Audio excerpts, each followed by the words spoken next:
আপনি ঢাকা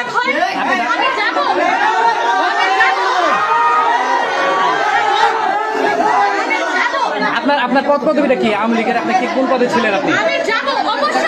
আপনি কোন পদে ছিলেন আওয়ামী লীগের?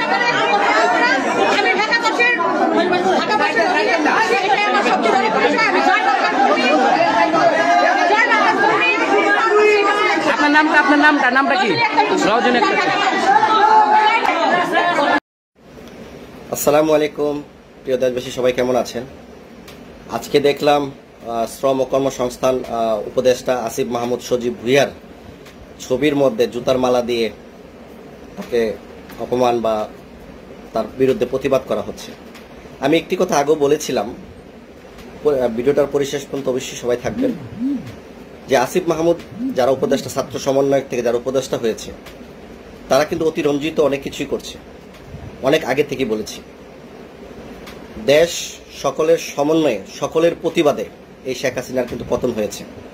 ছাত্র সমন্বয়কদের একটি সিম্পিতি ছিল জনগণের পাশে, জনগণের মধ্যে, কিন্তু তারা হঠাৎ করে সবাই আলাদিনের চেরাগ হয়ে গেছে।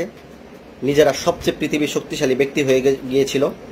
যারা শেখ হাসিনার চাইতো, শেখ হাসিনা নিজেকে এরকম শক্তিশালী ভেবেছিল।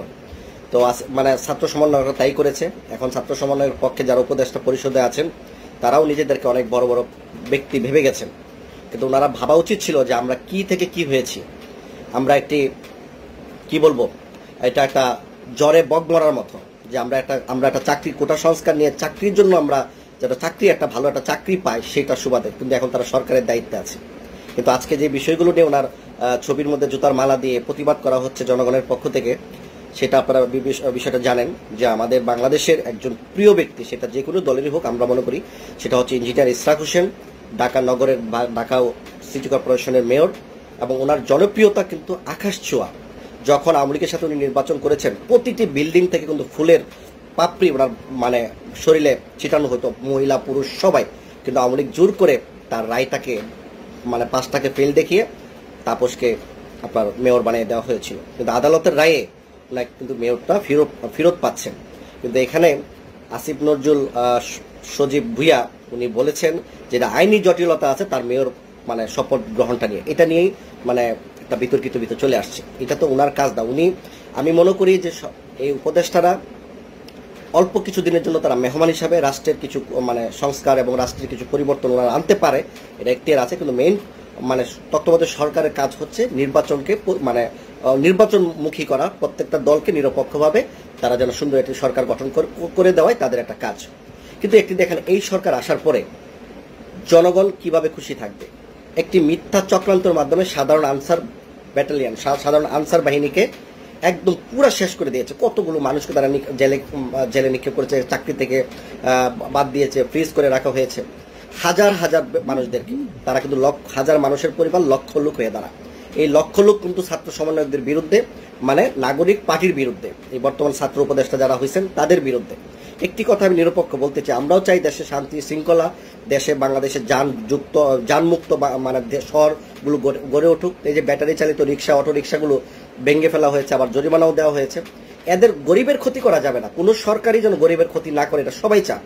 কিন্তু এই অন্তর্বর্তী সরকারের আমলে এই মানে গরিবের এই অটো চালক বন্ধ করে দেওয়া হয়েছে বিভিন্ন সিটি থেকে। ঠিক আছে, এটা সবাই যানমুক্ত চাই, কিন্তু এদের ক্ষতি করার আগে আপনার ওই কারখানাগুলো বন্ধ করে দেওয়া উচিত ছিল। কারখানা যদি বন্ধ করে দেওয়া হতো তাইলে কিন্তু এই প্রবলেমগুলো হয় না। শুধুমাত্র গরিব মারার জন্য সবকিছু হয়। বড় লোকের কারখানা বন্ধ করতে গেলে কি প্রবলেমটা কোথায়? তো আমি এই কথাটাই বলতে চাই যে আমি প্রত্যেকটা উপদেষ্টা মণ্ডলীকে বলবো, আপনারা এমন কিছু করবেন না যাতে আপনারা পিছনে জনগণ যেন আপনার বিপক্ষে না যায়। আর জনগণ যদি একবার বিপক্ষে চলে যায়, কেউ কিন্তু পালানোর রাস্তা পাবেন না। আজ হোক কাল হোক, নাগরিক পার্টি যারা গঠন করেছেন তারা কিন্তু খুব নিজেকে অনেক বড় মনে করেছেন যে আমাদের সারা বাংলাদেশের মানুষ আমাদেরকে সাপোর্ট দেবে। একটি কথা মনে রাখবেন, যেসব দলের বিরুদ্ধে আপনারা কথা বলছেন, অমুক দল এটা করতেছে সেটা বলতেছে, ওই দলের একটা উপজেলা পর্যায়ের সমর্থনও কিন্তু আপনার সারা বাংলাদেশে নাই। তো ওদের বিরুদ্ধে কথা বলতে গেলে হিসাব কিতাব করে বলবেন। এই কথাটা আমি একটু আবার মনে করিয়ে দিলাম। কিন্তু আপনারা যদি এভাবে রাজনীতি করেন তাহলে কিন্তু কোনো একটা দলের সহযোগিতা আপনারা পাবেন না। এককভাবে তো আপনারা রাজনীতি করতেই পারবেন না। দেশের জনগণ কিন্তু বুঝে গেছে। এই যে ডক্টর ইউনূস স্যারকে আমরা 5 বছর রাখতে চাই, সাক্ষাৎকার নেওয়া হচ্ছে বিভিন্ন ব্যক্তিদেরকে শিখিয়ে আমরা এটা করছি, কমেন্ট তত্ত্বাবধায়ক সরকারের পক্ষে নেওয়া হচ্ছে, মানে নাগরিক পার্টি এই ধরনের কথা বলছে, এগুলো কিন্তু মানুষ জেনে গেছে বা বুঝে গেছে। তো আমরা দেশের একটা সংবিধান বা গণতন্ত্র অনুযায়ী এক একটা নাগরিক তার যে কোনো দলকে তারা ভোট দিতে পারবে, সমর্থন করতে পারবে। আওয়ামী লীগের যে তাকে ব্যান করা হয়েছে, জনগণের দাবি এটা ছিল, আওয়ামী লীগেরও জনপ্রিয়তা ছিল, তাদেরও জনসমর্থন ছিল। বিএনপি এখন বড় দল, বিএনপির জনসমর্থন আছে। জনগণ চাইলে তাদেরকে নিষেধ করতে পারে, জনগণ চাইলে তাদেরকে আবার ফিরিয়েও আনতে পারে। জনগণ হচ্ছে সকল ক্ষমতার উৎস। তো আমি মনে করি এই যে কথাটার জন্য আমরা লাইভে আসছি, ইঞ্জিনিয়ার ইশরাক হোসেন সে আদালতকে সম্মান জানিয়ে, আদালত তাকে সম্মানিত করে তার পদটা তাকে ফিরে দেওয়া হচ্ছে। কিন্তু আসিফ মাহমুদ শ্রম এবং কর্মসংস্থান উপদেষ্টা, ওনার এই একটা কথাতেই একটা বিকৃতি বিভ্রান্ত শুরু হয়ে গেছে, যে এটা আইনি জটিলতা আছে। অথচ অন্য কোনো উপদেষ্টারা বলে নাই, শুধু ছাত্র সমন্বয়ক থেকে যারা হয়েছে তারাই কিন্তু বড় বড় আলাপগুলো করছে। এই আলাপ কিন্তু কতদিন আপনারা বড় রাখতে পারবেন? আপনারা কি একবার ভেবেছেন যে উপদেষ্টা থেকে যখন সরকার একটা নির্বাচনমুখী সরকার গঠন হবে বা আসবে, তখন আপনারা এই যে বড় বড় কথা বলছেন বা কারো ক্ষতি করার চেষ্টা করছেন, এটা কি আপনারা কি ধামাচাপা বা আপনারা কি এটার থেকে কি বেরিয়ে আসতে পারবেন? এটা চাপের মুখে আপনারা থাকতে হবে না। আপনাদের ছাত্র সমন্বয়দের পক্ষে কিন্তু সারা বাংলাদেশের একটা সিম্পিতে ছিল। আজকে যদি তারা রাজনীতি দলগুলো গঠন না করতো, তাহলে বাংলাদেশে হিরো হিসাবেই এই ছাত্র সমন্বয়করা থাকতো। কিন্তু এখন ছাত্র সমন্বয়কের কিন্তু অভাব নাই, নাগরিক পার্টির বড় বড় নেতাদের অভাব নাই, কিন্তু আমরা ওনার মিছিল মিটিংগুলো দেখি তো 1-150 লোকের বেশি হয় না। তো এই বিষয়গুলো সবাই কিন্তু ভাবতে হবে। তো আমরা চাই এই যে সাধারণ আনসারদেরকে যারা ফ্রিজ করে রেখেছে তাদেরকে চাকরিতে বহাল রাখা হোক, এবং যারা ওই যে বিডিআর, যারা ওই যে শেখ হাসিনার আমলে বিডিআর পিলখানা হত্যার দায়ে যেসব বিডিআর সদস্যরা জেল কেটেছে, 16 বছর 17 বছর জেল কেটেছে, তাদেরকে চাকরিতে বয়স থাকলে তাদেরকে চাকরিতে রাখা হোক, অথবা তাদেরকে অত বছর পেনশনের বিনিময়ে তাদেরকে সসম্মানভাবে, নিরপরাধভাবে যখন জেল থেকে বের হয়েছে তাদেরকে সসম্মানভাবে যেন পেনশন দেওয়া হয়। কারণ তাদের ভবিষ্যৎগুলো নষ্ট হয়ে গেছে, তাদের পরিবার আছে, পরিজন আছে, রাষ্ট্রের দায়িত্ব হচ্ছে প্রতিটা মানুষকে ভালো রাখা।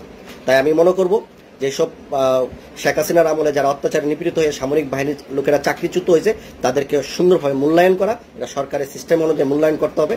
আর আমি আবারও অনুরোধ করছি, সাধারণ আনসারদের প্রত্যেকটা ব্যক্তির চাকরি ফিরে দেওয়া হোক। বাংলাদেশের ডিফেন্সের দরকার আছে। সাধারণ আনসার ব্যক্তিরা এমন কোনো দপ্তর সেক্টর না যে তাদের কোনো প্রয়োজন নেই, এবং তারা দেশের জন্য অনেক ভালো কাজ করেছে, অনেক ভালো কাজ করছে। সাধারণ আনসারদের পক্ষে যদি ভালো কাজের কথা বলি, হাজার হাজার কথা বলা যাবে। তো আমি বাংলাদেশ সরকারকে বলবো যে সাধারণ আনসারের চাকরিটার জন্য সকলকে, যাদেরকে ফ্রিজ করা হয়েছে, জেলে রাখা হচ্ছে, তাদেরকে মুক্ত করে এবং ফ্রিজগুলো কেটে দিয়ে তারা যেন চাকরিতে জয়েন করতে পারে। কারণ তারা খুবই গরিব মানুষ, অল্প টাকা বেতনে চাকরি করলেও তারা কিন্তু খুশি ছিল, কিন্তু এই খুশি থেকে তারা বঞ্চিত। আমরা চাই দেশের সরকার যেন কোনো নাগরিককে কোনো কিছু থেকে যেন বঞ্চিত না করা হয়, সাধারণ চাকরিটা ফেরত দেওয়া হোক। এবং ইশরাক হোসেন, হ্যাঁ, জনতার মেয়র হিসাবে